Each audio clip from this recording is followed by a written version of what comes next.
listen to reason? Will you open your eyes? It's a wonder what you'll find with an open mind. You may be surprised. Yeah, gotta get away from this illusion for the sake of the world. This delusion, it's gotta go. Yeah.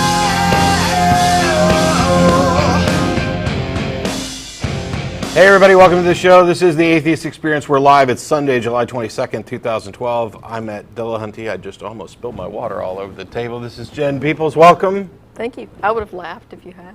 Well, as long as I didn't fry any electronic devices. We're coming to you live from Austin, Texas, the public access studio there. And this is a live call-in show. We'll have the number for you shortly. How are you doing? I'm doing pretty good. Good. Surviving the heat. Yeah, and actually, I find it kind of funny because last year we had just a miserable drought, and it was insanely hot all year to the point where we even had a governor, praying for rain. Yeah. And this year, the rest of the country is going through drought and extreme heat. And actually, I've found it quite nice around here, and a lot of rain in the last few weeks. So clearly, the lack of prayers. Yes. Much better. Well, and we did point out the fact last year that the weekend that we had the Texas Free Thought Convention in Houston, it rained like hell all over the place out here. So, yeah, the governor prays for rain, the state burns to the ground, the atheists have a convention, and it rains. So, Clearly, the clouds are smiling at us. of course. So, yeah, we'll be taking live calls in a little bit. But before we actually get started, you've got something that you wanted to talk about. Yeah, I want to talk about godparents because we get email from people from time to time who ask, hey, I've been asked to be a godparent. In fact, let me read you a couple of emails here. One of them, I'll leave the names out. It says, I'm due to become a godfather to my niece next month. What I'm having trouble with, guys, is the ceremony and all the praying for sins. Okay. Another person writes in and says, what do you and the other atheists think about godparents? Do you have a godfather? Did you have a godfather? Do your children have one now? Is it bad to have a godfather? Or to call a person a godfather? And another one says, my friends asked me to be the godfather of their son, which is a big honor for us, but that implies going to the church and listening to what the priest has to say about baptism. So clearly there's some confusion out there, even among people who were raised in a church, about what being a godparent means. And we get similar questions about people baptizing their children. I'll leave that for another topic, but I wanted to talk a little bit today about what's a godparent, and what are the duties of a godparent, what are the qualifications to be a godparent. So basically, a godparent is someone who sponsors a person's baptism. So when you present your child for baptism, or christening as some denominations call it, you will have someone who speaks on behalf of the child. In infant baptism, most denominations require some kind of confession of faith, which of course the infant is incapable of doing. So the godparents and the parents do that. For adults, historically, early in the Catholic Church, there was some persecution going on. And so the Catholic Church in the Middle Ages in particular required someone else to attest to the character of the person who was asking to join the church. And also this person's role was to assist that person in meeting the obligations of being a faithful church member. So those historical roles of a godparent have carried forward through today. And so there are different denominations, and each denomination kind of has its own requirement for who can be a godparent. In some cases, it can be the parents. In some cases, it specifically can't be the parents. So for example, in the Episcopal Church or the Anglican Church, Church of England, whatever, the requirement is that the godparents be baptized and confirmed in the church. Okay. And some cases it's a little bit ambiguous there. It doesn't specifically say you have to be baptized and confirmed in the Episcopal Church, but that's kind of implied. For the Catholic Church, you have to be a confirmed Catholic, and you have to have participated in communion. And you cannot be the child's parent. So it has to be someone else. For Lutherans, you got to be baptized and confirmed in the church. For Orthodox Christians, it's usually the best man or the bridesmaid from the wedding, the couple's wedding. Okay? And there's also a requirement that this person or persons be in good standing with the church. For Methodists, it can be the parents, but their specific requirement is that it be a mature, reliable Christian. And of course, Baptists, you can talk about Baptists here. Baptists don't do infant baptism. That's correct. So you don't have to have a godparent if you're a Baptist, because you're expected to make your own confession of faith. That's absolutely correct. So anyway, what your requirements are, if you're asked to be a godparent and you're an atheist, you probably need to have a conversation with the people who are asking you to do this, because this is a specific religious role here. So some of your responsibilities include take an active role in the child's upbringing and personal development. The godparent also instructs the child in the faith, especially if the parents have failed to do this. Also serve as a witness to the faith and help the child attain salvation. A little tough to do if you reject the concept of salvation.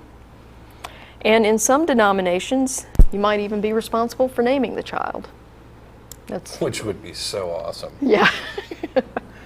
I dub the Satanus. Hitchens. Yes. Anyway, so these are some of the responsibilities, and you can see most of those are overtly religious responsibilities.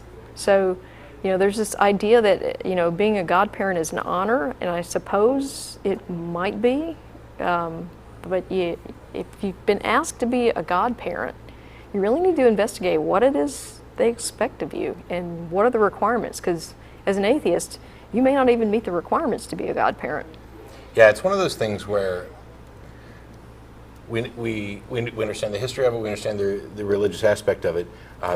The thing is, a lot of people who are saying, hey, I'd like you to be my baby's godparents, don't have the first clue what any of those are. So it may be that they're asking you to just be the person who, jumps in when they're unavailable, or any number of things. But it's always good to most definitely ask and find out what exactly is it that I'm expected to do. Yeah. Well, and that kind of gets to this popular misconception about what a godparent is supposed to do. A lot of people think that a godparent is the person who cares for the child in the event the parents meet some untimely demise. Yeah, that's not quite it. Yeah, and actually, you can't transfer custody of a child or designate a guardian for your child with a baptismal certificate. Yeah. So the godparents have no legal claim to custody of a child, of their godchild. And if you want to designate a guardian for your child, you need to do that in a will or some other legal document, not by saying you're going to be the godparent. So that's what I have on godparents. Hopefully that helps some people that have been asked to do this. Yeah, the big thing is if they don't know that you're a non-believer and they ask you to do this, I agree. You should always ask exactly what it is that you're going to be expected to do. Maybe what they're expecting from you is something that you can do, even without letting them know. I mean, if, for example, you're not out to this individual and they're asking, you need to find out exactly what they're asking, because if they're assuming some sort of religious obligation, then you might have to bow out, which might mean you end up outed. It depends on how the situation goes. But it's not. I wouldn't do it in any of the senses that are religious. But as far as the more social, that aspect of it, sure, I have no problem at all. Of course, it's also a responsibility. Yeah. So, it depends on how much weight you want to actually take on your shoulder. Okay. This is a live call-in show. We'll have the number up for you right away, but we've already got people on the lines, and we're going to go ahead and get started with Greg and Eugene. How are you? Pretty good. Thanks for taking the time to chat with me, and so sorry to be inconvenient with calling in with a mobile phone. Oh, well, we'll make do. Yeah, it's okay. Okay. And by the way, just on the topic you guys were talking about, godparents, I really think that atheists could stand to come up with, or do good to come up with an alternate term, like a pasta parent, for lack of a better example, because that's something I volunteered to do for some friends of mine when they had a kid back when I was no longer a member of any organized religion, but not quite an atheist. I volunteered to be the godfather of their kid, in the sense that if the kid needs something, needs some help, can't get a hold of the parents, I'm the guy that can come in and help. Or worst case scenario, make sure that they're taken care of if something happens. And I haven't even talked to that guy in years because we had a bad incident. But if he called me up out of the blue and needed some help with his kids, I'd still do it. I just think it'd be cool if that wasn't called godparent anymore. Well, I think we actually have a perfectly good term for something like that, and it's called a mentor. I can dig that. If you want to be the mentor of a child, that's great. And wouldn't it be great if we had designated people in a child's life to, instead of instruct them in the mysteries of the faith, we could instruct them in the scientific method. Or even beyond childhood. I think a lot of young adults, when people are hitting the outer edges of teen into early 20s, that's when you need somebody to come along that's not necessarily a parent or a family member that can show you a couple of little tricks of the so-called real world. Yeah. Yep. Anyway, so what'd you have for us? I called in for a different reason. Wanted to talk to you guys about the concept of a soul, because I'm one of the few atheists I know, not that I know many atheists, who believes in that. Okay. Okay. And first, I suppose I should start off with a definition, because that's such a nebulous term that means different things to different people. But to me, it's the biochemically generated electricity that runs my body, that causes my brain to work, that produces consciousness, which will cease to function as it currently does when I'm dead. It's basically a one-use thing that was created inside of my mom when her and my dad did the things that parents do. And when I'm dead, all of those electrons and protons will go do something else, much in the same way that when you take apart a nice sculpture made out of Legos, the same pieces exist, but that sculpture doesn't. Sure, but you started off by saying that it's the electricity, not for example, consciousness. But in any case, I don't know what justification you have for calling either one of those a soul. I mean, we've already got a word that works perfectly well for electricity. Well, I think that that's pretty much the only thing that to me makes sense as what is a soul, the thing that generates my consciousness, that allows that to happen, and that is a very temporary and permanent thing that's going to go away someday. Why? I'm still not saying. It sounds to me like you like the. Can you turn down your stream, because I can hear myself echoing? But it sounds to me like you like the idea of a soul, so now you're trying to find some way to make it so that the soul is real, and you're taking the electricity in your body and demystify and unmagicate the concept of the soul as a way to basically help people get over the biggest fear that anyone I know has, especially when the whole concept of atheism comes up. What happens after you die? Well, and that hang on. scared the crap out of me until I read a really great quote by Mark Twain about how he wasn't inconvenienced about all the billions of years that he didn't exist before he was born. What the hell does that have to do with redefining something as a soul? Because I think that a lot of people need baby steps when it comes to letting go of superstition. To quote the once great poet Axl Rose, you can use your illusions, let them take you where you may. Hey, I tell you what, if I wanted a conversation with Axl Rose, I'd go to the... illusions to throw them all away. Holy crap. They're throwing away the biggest ones, and that's what I'd just like to put out there for people who are having trouble just redefining their entire worldview. There's a small little bridge or raft to stand on as you're floating into the river of knowledge that you can eventually hop off of on the shore to more knowledge. Yeah, I find that notion, first of all, extremely condescending, vapid, and stupid, that we should go around renaming things, real things, with labels that have another meaning. By the way, when you call in and say that you're one of the few atheists you know who believe in a soul, and then you define soul in such a way that it actually applies to something real, but it has nothing to do with soul as it's normally used, I find that to be incredibly dishonest, and I can't believe that believers aren't going to find it similarly dishonest. Why on earth? You're saying, oh, I want to take this term that means so much to people and redefine it so that it actually maps to something real. Well, cool. Let's redefine God to mean my coffee cup. Does that actually do anything? Actually, I've redefined God to be a psychological model for where humanity's collective head is at, Sure. as we continue to try and pull it out of our ass, because most people nowadays believe in one God as opposed to several dozen, which tells me that humanity's maybe trying to get on the idea of everybody being somewhat equal and not so divisive, even though we're still horribly screwing it up. And I think the evolution of ideas and moving away from superstitions, for a lot of people like me, it's not just an easy way to change everything that I've ever held, and I don't find it dishonest to redefine the soul as this. I find it to be, this is the only thing that makes sense in the mystical mumbo-jumbo concept that I grew up believing as a kid because I didn't know any better. The idea that some mystical, magical, indefinable energies that will always be me exist doesn't really make sense anymore. The best I can figure out is this concept that I was told about that people have believed in for millennia since before I came along.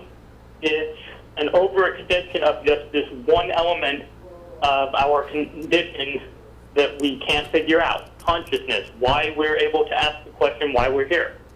And that to me, the only thing that remains as any kind of plausible or acceptable idea for the soul being real in any sense is it's our conscious identity, which is a very temporary thing, which is going to go away someday. And didn't you also crap out of me.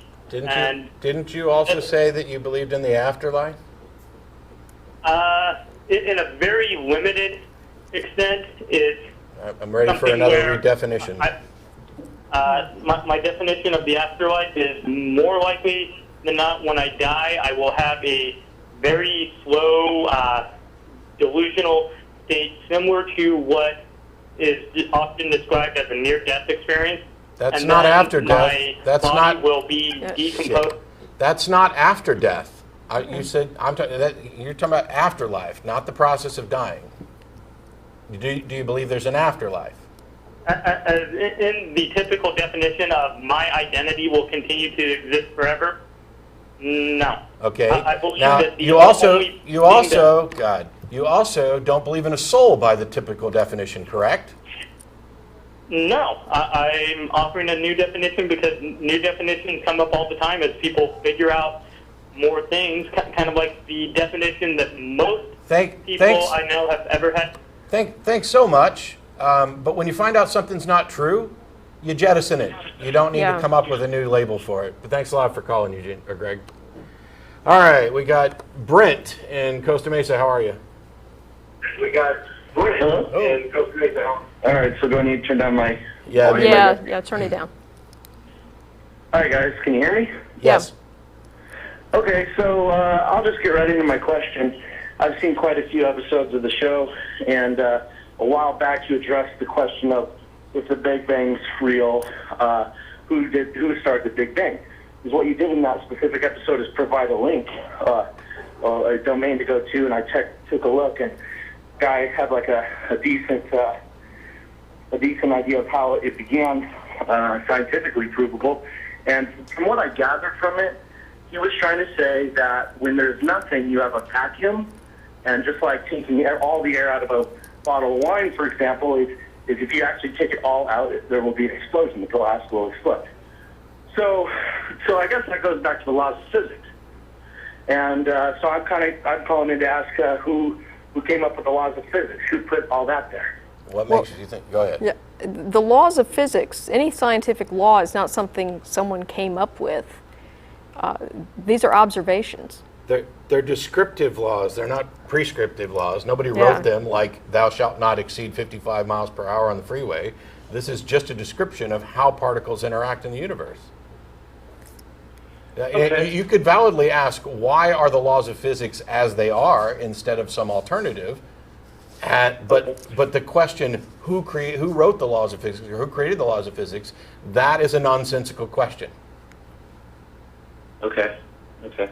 All right. So, in your opinion, I did watch this video, but unfortunately, I'm a pretty smart guy, but unfortunately, it's above my head. A lot of the terminology I've never heard of. Are you talking Can about? kind of, Are you talking about Lawrence Krauss as a universe from nothing?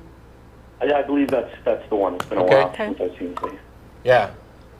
So is there a way to a little simpler terminology to describe how the Big Bang happened? You're calling the wrong show. Yeah, I'm not a cosmologist, so I guess Lawrence Krauss is probably the best guy to break it down for you. I mean, this is what he does. Okay. Well, I appreciate that. Yeah, I definitely took a look at that. Do you mind if I just ask another question? Sure. Okay, so apparently there's been, we'll call it, for lack of a better word, missing link bones found that kind of show a difference from, let's say, a human and a monkey, right?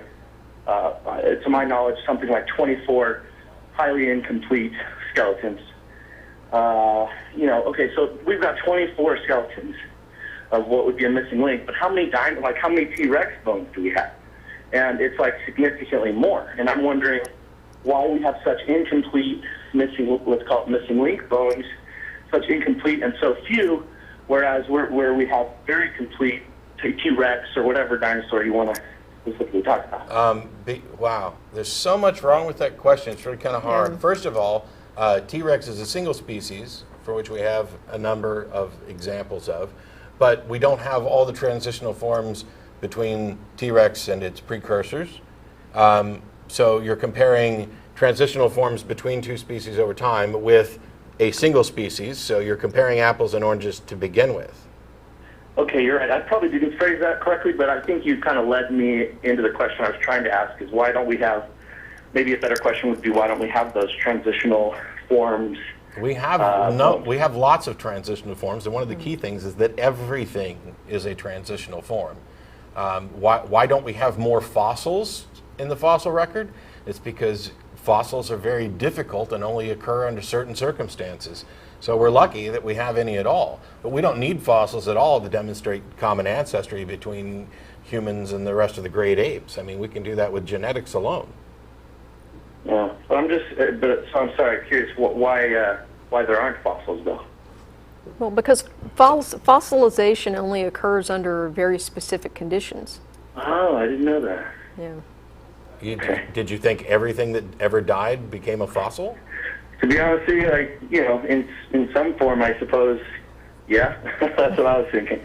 Yeah, no, they're pretty rare. Okay, I had no idea. Not only that, makes but sense. in some cases where there may be a bunch of fossils, you can't get to them because they're buried in rock. I mean, it's not like we're going to go dynamiting the entire planet in the hopes of getting down multiple layers of rock to find fossils. We find we do it the easy way, partly because we're lazy and partly because it's practical, and that is you go to areas where, due to tectonic shift, et cetera, the plates have moved such that older rock is now up on top where it's handy for us to get to. You can't always get to the older rock.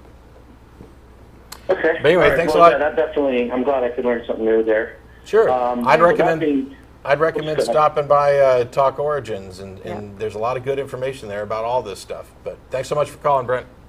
Thank you. Have a good day. Thanks.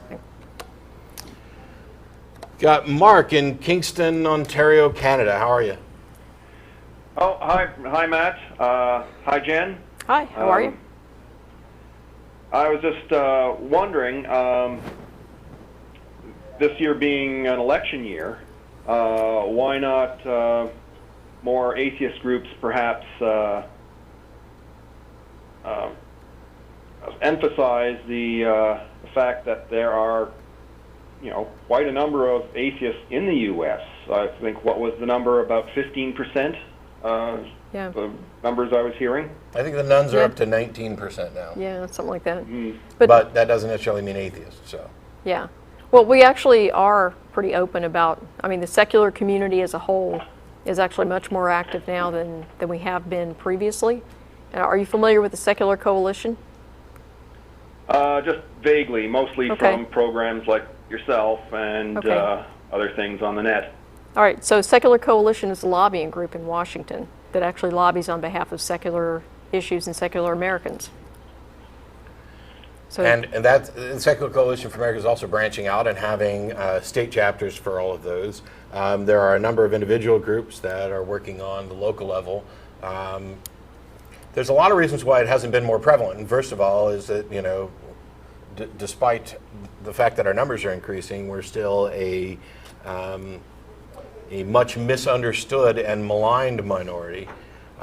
The other thing is that some organizations are, for example, nonprofit organizations that are limited in what they can do with regard to politics. We're not barred entirely, but we still have limitations. Yeah. Like, for example, the ACA can't lobby, or if Yeah. we're a 501c3, a 501c4 could. There are more and more people getting involved. We are doing nothing but growing. We are doing nothing but getting bigger and getting more vocal. So it's happening. But the one thing is that a lot of people still aren't comfortable. They still email and say, "Oh, I'm the only atheist in my neighborhood," or "I'm the only one I know," or "I'm the only one in my city." And there are people who are afraid to come out. As long as we're still having conferences where people, like at the Secular Student Alliance, if you had a blue lanyard on, you were out, and people could take pictures of you and post them. But if you were not out, you wore a red lanyard.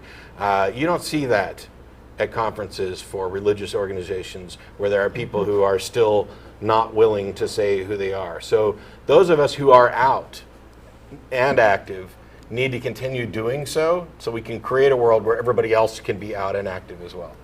It's just going to take time. Mm-hmm. It's just that, I see whenever elections come around, all the politicians, like, oh yeah. let's say they'll go to New York and they'll go to a Jewish synagogue and put on, I forget the name of it, that beanie thing, and they'll participate in the ceremonies and that to show that they're just fine and great with the Jewish community. Yeah, that's because there's money. Yeah. And there is a potentially unified or voting bloc. It's not necessarily unified, but there is the impression of a unified voting bloc, and that is, if I appeal to Jews, or if I want to appeal to Jews and get the Jewish vote, then I need to have this position on this issue. And one of the things about atheists is that we don't necessarily share the same position on a number of different things. The only unifying factor is the disbelief in a God. There are a number of other factors that seem fairly ubiquitous with regard to human rights and equality and things like that. And yes, by and large, atheists are going to trend more liberal, but that doesn't mean that a politician taking a position on X that agrees with the majority of atheists is likely to get the majority of atheists' votes. Because the things that, by and large, we're most passionate about are the things that are directly opposed by the majority who are more vocal and have more money and do have a unified voting bloc. When they can have preacher X get up in front of his congregation, even though he's a 501c3, and say, "No, I'm not going to tell you who to vote for, but the Democrats are evil atheist baby killers who want to destroy God's country." And it's so incredibly dishonest on every possible level. But things are getting better. Well, and I would also add that a lot of the noise that you hear coming from the most religious, the most fundamentalist groups, it's not because they have a lot of people backing them up. It's just that they're used to screaming and having a tantrum when they don't get their way. And you're seeing a lot of that now with the healthcare mandate for birth control coverage. This is something that's universally popular among the American public, especially for women. And you would think that Western civilization will end now because they're now required to cover birth control. Not churches, okay? But if a religious organization owns a business and they serve the general community, then they're not exempt from this mandate. And you would think that, we have wiped our feet on the First Amendment or something like that to hear them talk, but that is not the truth. And in fact, this kind of mandate has broad appeal to a lot of people. So I wouldn't interpret the noise that a lot of people make as indicating they have necessarily a majority about things. And I will also point out that the ACA publishes a voter's guide. I think we've published, 2 or 3 previously? 2? We've done it twice. 2? Yeah, okay. So every 2 years we've published a voter's guide, and we've asked potential, people seeking elected office throughout Texas to give us their views on a range of topics. And a lot of it has to do with, teaching real science in public schools versus creationism or intelligent design, teaching comprehensive birth control or sex education instead of abstinence only, things like that. Things that are of interest to not just specifically atheists, but to skeptical people in the general population. So, we're doing stuff like that. Mm-hmm. Well, I honestly, I do wish that, atheists and, perhaps liberals should be a little more aggressive than they are as well. Because I look on the television, I watch what goes on in the States, especially with Fox so-called news and whatnot, and it scares the crap out of me. That's because you're Canadian. Yeah. Oh yeah. Our conservatives are basically probably farther left than the Democrats there. Well, I don't know so much about that. But anyway, if I can, just one little thing to point out is that here in Canada we've got about 40 million people, and if the numbers are roughly correct, there in the U.S. there's at least 45 million atheists. So that's just something to consider. There are more atheists in the U.S. than there are people total here in Canada. So, it's just something to consider. That's interesting. Yeah. If we take everybody in Canada and move them down here, the atheists could just take over Canada. Well, heck, if the atheists moved here, they could take over in one shot. Yeah, and I was in Canada recently. I have lots of nice things to say. Gets a little cold though. Yeah. But the good news now is we're in the middle of a heat wave, a drought actually in this area. Yeah, the good news is though things are improving, and I think that they are inevitably going to continue improving because reason wins out, reality wins out. It's just the way things go. But on that note, Mark, I got to let you go. We're going to try and get some more callers for the end of the show. Thanks so much. Thanks a lot, Matt. Thanks, Jen. Bye-bye. Thank you. We've got Micah and Charlotte. How are you? Hey, good. How are you doing? Good. Pretty good. What'd you call about? I just wanted to call about the validity of the resurrection of Jesus and how it relates to the origin of life. Sorry, one more time? The validity of the resurrection of Jesus and how it relates to the origin of life. Okay. And here's my question. Since you're an atheist and I'm a theist, we both kind of have different viewpoints. I believe that the origin of life is supernatural, and you believe that it's natural. Yes. And would you agree that, I'm not saying there is evidence that Jesus rose from the dead. If Jesus was dead for 3 days and he rose from the dead, would you agree that would be a supernatural event? That it's not something that we see in the natural world, so therefore it's not science? I don't know. That's not enough details. See, one of the things is that death isn't extremely well defined. We pull people back from the brink of death. Yeah. So I can't say for sure that it would be supernatural. I can say that it would certainly be extraordinary. It would certainly be extraordinary and would seem to be supernatural.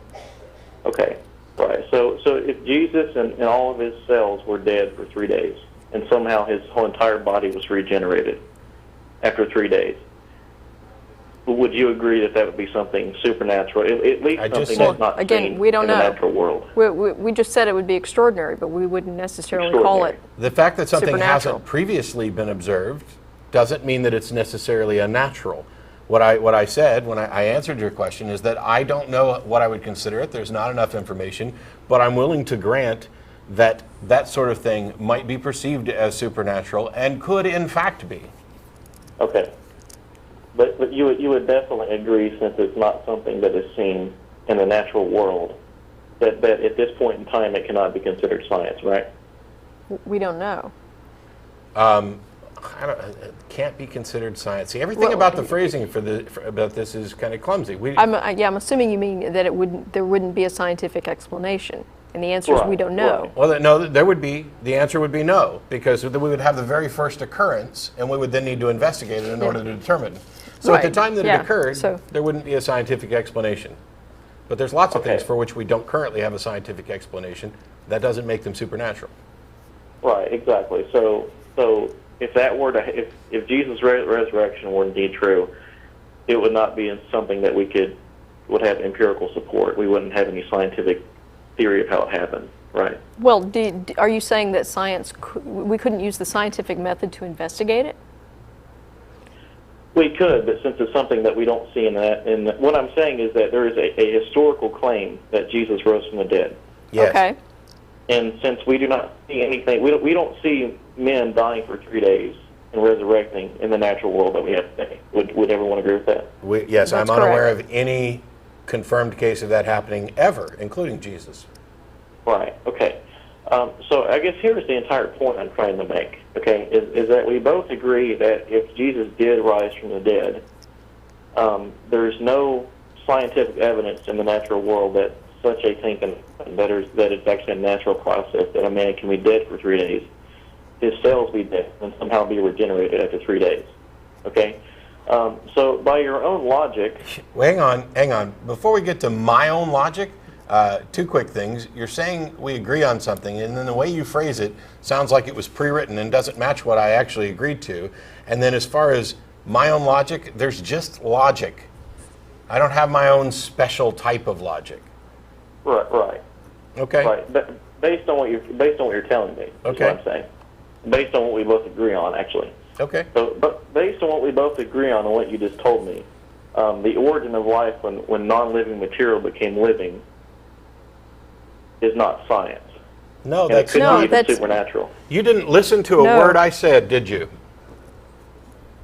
No, I did. I was very, very clear that the mere fact that we haven't observed something before doesn't tell us necessarily that it's supernatural. And the fact that we don't currently have a scientific explanation for something doesn't tell us that it's supernatural.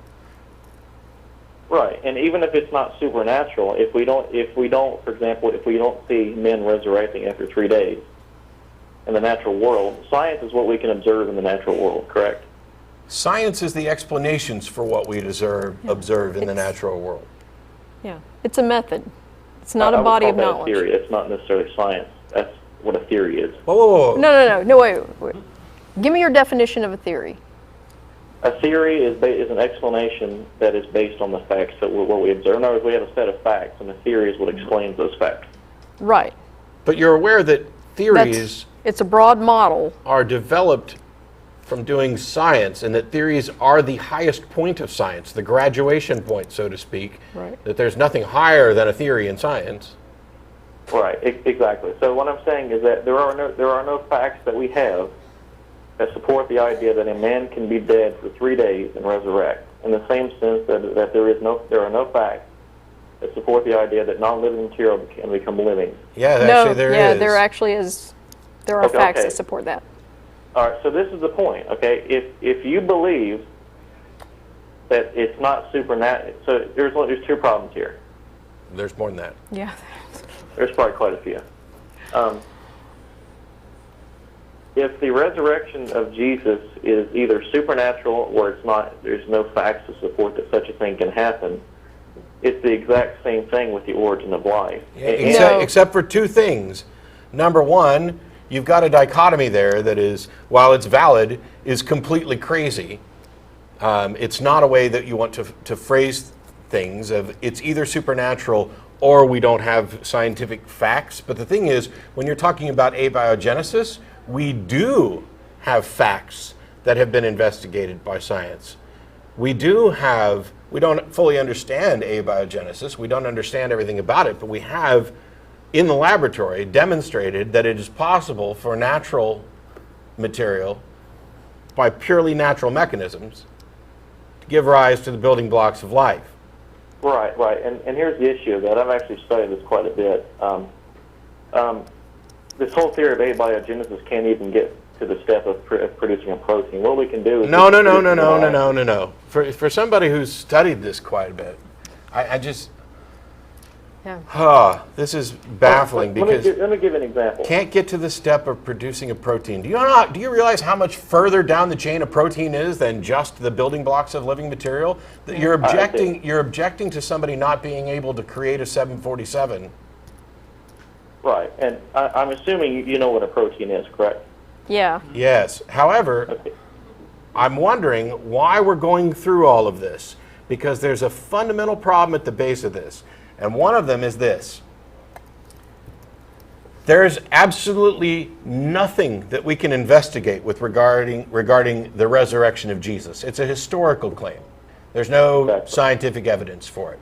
And so is abiogenesis. No. It's also a historical claim. No, because abiogenesis, we can never say what actually happened, how our life formed, unless we actually find historic evidence to support that. But the process, the scientific investigation of the possibility of abiogenesis demonstrates that it's possible, or that it's not impossible. And therefore, you're not in this situation like you are with a resurrection, where you have no examples of anything like this, something that was living, become dead, and then become living without any sort of action taking place on it. Right. And what I was going back to is I'm not even on here to say that there is evidence that Jesus rose from the dead. Okay, because that's what, first of all, that's what the screener says you said. The screener says that you said, I think there's scientific evidence in favor of the resurrection, and I'd like to present it. Was that not true? Yeah. I think if abiogenesis is true, then it's just as valid that a man possibly could raise from the dead. Well, I think that if it's demonstrated that abiogenesis can occur, then yeah, it may be possible to demonstrate that there's a scientific method by which somebody who was dead can return to being alive. Right. Okay? Well, but that's all still natural, and it doesn't Right. mean that it was likely to have happened in the first century. Right, and since you were talking about abiogenesis and I was actually talking about protein, I do have a very simple question, assuming you know what proteins are. In order to get a protein to form, the amino acids do not fold themselves into a protein. You understand that, right? I'm aware of that. Yes. Okay, they need a ribosome, correct? Where are we going, and why are we going there here?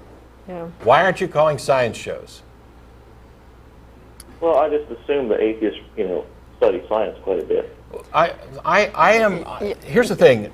No, I'm no expert in any of the science stuff. Jen knows this stuff better than I am, so I should shut up. Except for one little thing. How is any of this relevant to whether or not there's a God? Because that's what this is all about, right?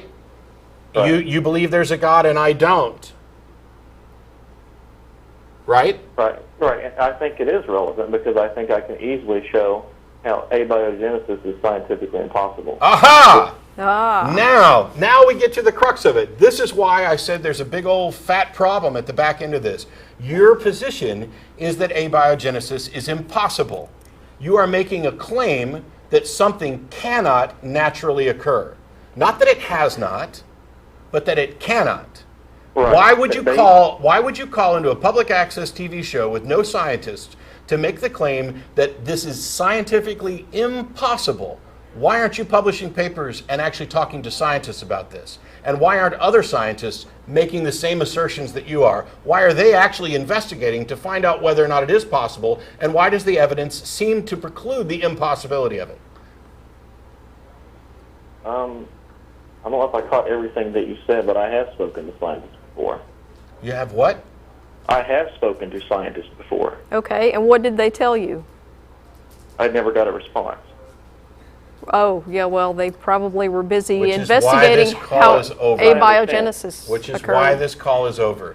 If you're going to claim that a scientific position, which has not been confirmed, and people are investigating, if you're going to claim that it's scientifically impossible, you need to do it with scientists. Second of all, no, there's no second of all. Thanks for calling. Actually, he should be having this conversation with your wife. She's in a better position than either of us to talk about Yeah, this. she's at home ripping her hair out right now. Yeah. It's just so baffling to me because, first of all, you don't understand the limitations. Yeah. That's the key thing here. Science is not about philosophical naturalism, which is the philosophical position that the natural world is all there is. Science is about methodological naturalism, which means that the natural world is all we can address with reason and evidence in our scientific toolkit. That's what science is about. And so science would never assert that abiogenesis is impossible, only that we haven't demonstrated that it is possible. There's this idea called a null hypothesis, which you should look up because you're ignoring it to your peril. And it's allowing you to confuse yourself into thinking that you've come to the conclusion justifiably that this is impossible, therefore God. And that's boneheadedly wrong. Sorry. Yeah. I think Gary's been on for a Sure. while. Hey, Gary in Bristol, how are you? Hey guys. Hi. Hey Matt. Hey Tracy. It's Jen, not Tracy. Oh, sorry. I can't actually. I haven't actually got TV, so I don't actually know who's on today. Yeah, you know, we tweet this and it's published on the website and everything, so you know who's going to be on. Anyway, go ahead. Okay. I just want to know why. How come you guys, don't believe in, God or anything? Which God? What? Okay. Yeah, any God. Just why don't you believe in God at all? What's a supernatural being? A mind, whatever. I've not seen evidence sufficient to convince me that such a God exists. That answer your question? Evidently. Apparently it did. All right. Well, that was easy. Yeah. Thanks for waiting, Gary. Isaac in Fresno, how are you? I'm doing well, and you? Oh, right. not too bad. Can you hear me? Yep. We can. Okay. Did the screener already tell you my question? It says here the Catholic Church is a force for good in the world? Yes. I imagine you disagree with that position? Absolutely. Absolutely. Okay. Oh, well. Perhaps this would work better first if you presented your reasoning. I'm sorry, hang on a second. Let me back up for a second. My position is that the Catholic Church itself has done good. So if the only argument is that the Catholic Church has done good and therefore it's a force for good in the world, okay. My objection to the labeling of the Catholic Church as a force for good is the things that they do that aren't good. Okay. And my position would be that Catholics have done good in the world. Yes. But the Catholic Church is not a force for good. Well, I mean, it's still people. It's hard to say, Yeah. I don't want to get down to the building hasn't done anything, but yeah. Examples? Yeah, so, yes. Examples Sure, of why you think the world will be better without the Catholic Church. Wow. AIDS in Africa. AIDS in Africa, Inquisition, the idea that there are special people who need to relate God's message to you, creating a kind of an incredibly unequal society, indulgences, opposing contraception pretty much everywhere. Which is your AIDS in Africa, yeah. Okay. Yeah. The extreme, how did I not go to this first?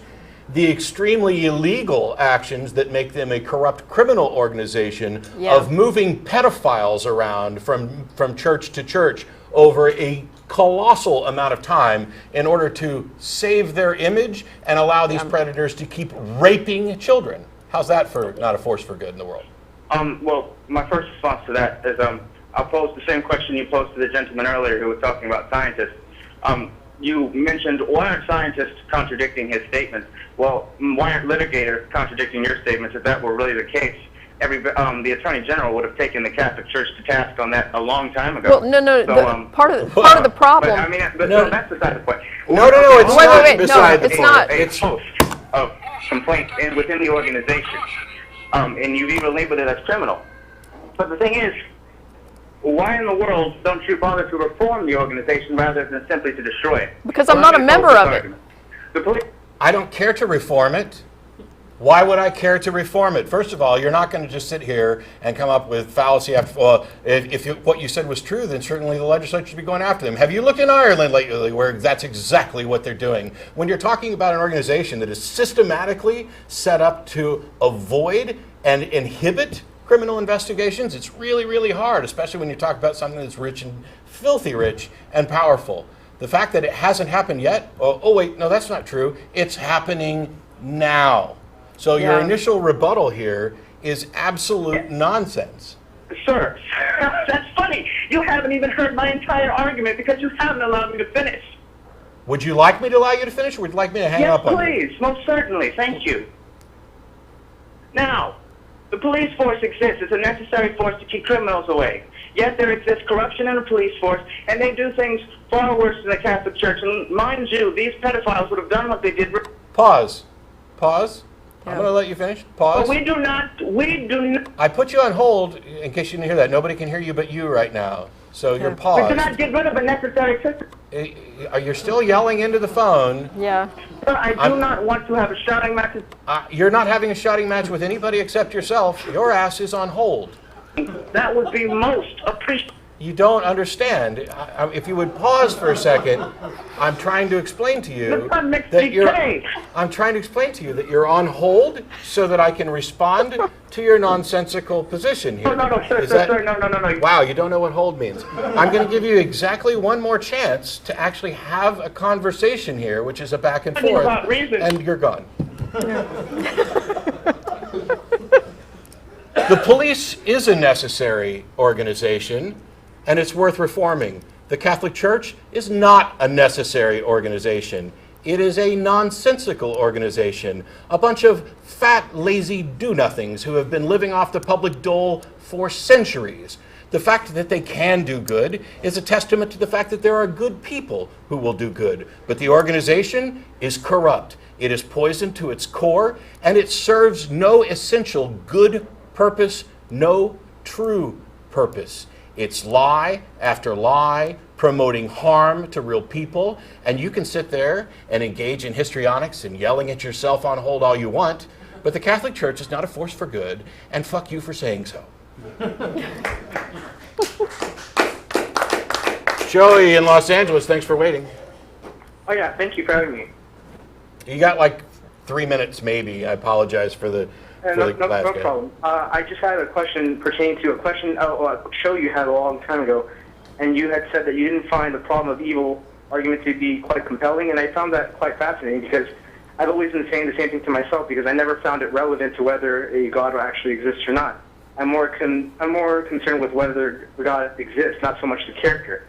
And so I know you're more than aware of the Way of the Master Ministries. I happen to live kind of close to them, and I see them very often. Mm-hmm. And, of course, I come into contact with people that are heckling them, trying to have conversations with them. And usually the first thing they go to is the full tolerance card, which consists of, why don't you just let everybody believe what they want to believe? And we do. And of course, this actually gets a response from the crowd. They start cheering, but I don't like that argument at all. Because you're saying that the atheists are yelling back at the Way of the Master people, saying just let people believe what they want? Yeah, and personally, I really wish that these atheists would understand that we need to understand that if they truly believe the things that they believe in, then they're doing exactly what they should be doing because they're taught by the Bible to preach and proclaim the gospel. They should be doing that, so you shouldn't be mad at them. No, if it was true, then wouldn't you want to know? What you're seeing partly is first of all, this let everybody believe what they want to believe is kind of a stupid argument no matter which side it comes from, because of course you're going to let everybody believe. How could you can't stop people from believing something, but what we're really talking about is we should encourage people to believe that which is true because it benefits them and all of us. So it's not that we're attempting to implement draconian measures to control what people think. We're actually trying to encourage people by reason, and so are they. It's just that their reasoning's flawed. And a lot of what you're seeing, I think, is frustration at seeing the same people out there preaching the same thing over and over again when it's failed, like miserably failed. Yeah, precisely. Well, go ahead. Yeah, I was going to say, I think a lot of the atheists who say, hey, just let them believe what they want to believe, that's fine, except, as Matt said, you can't make them not believe what they believe. But you don't have to leave their assertions unchallenged. And if what they're saying is don't challenge their assertions because somehow it's intolerant, I disagree with that. And that's based on a premise that there's no harm in what they're saying. And I think there is harm. And I think we're right to point that out. Yeah, well, precisely. It's like I've heard Matt say our thoughts inform our actions, and that's why the truth actually does matter. And so for that reason, that was the question I wanted to propose is, in addition to the problem of evil of argument, which I also don't find very compelling, what are some other atheist arguments that you guys don't necessarily find compelling either, and what are your reasons for it? From both Matt and Jen. Go ahead. I guess one of the things that I dislike is people that argue against Christianity by leading with the similarity of Christianity to previous religions. There might be some similarities, but all that proves is that these ideas were fairly common. It doesn't prove that Christianity was a ripoff of any other religion. Yeah, and it doesn't demonstrate that it's false. Right. My thing is that I think different arguments for different situations. There may be some situation where in the right context any argument might work. So it's not so much I want to go around saying, oh, these are arguments I don't think atheists should use. I don't want to cite like Answers in Genesis has.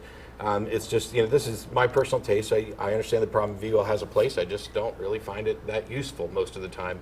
Maybe it's my Southern Baptist upbringing that makes me view this differently. We are completely out of time. They've already posted the credits. I apologize. Thanks so much to everybody who called. Thanks to the people who actually make the show possible who were listed and gone. Yes. We'll see you all next week.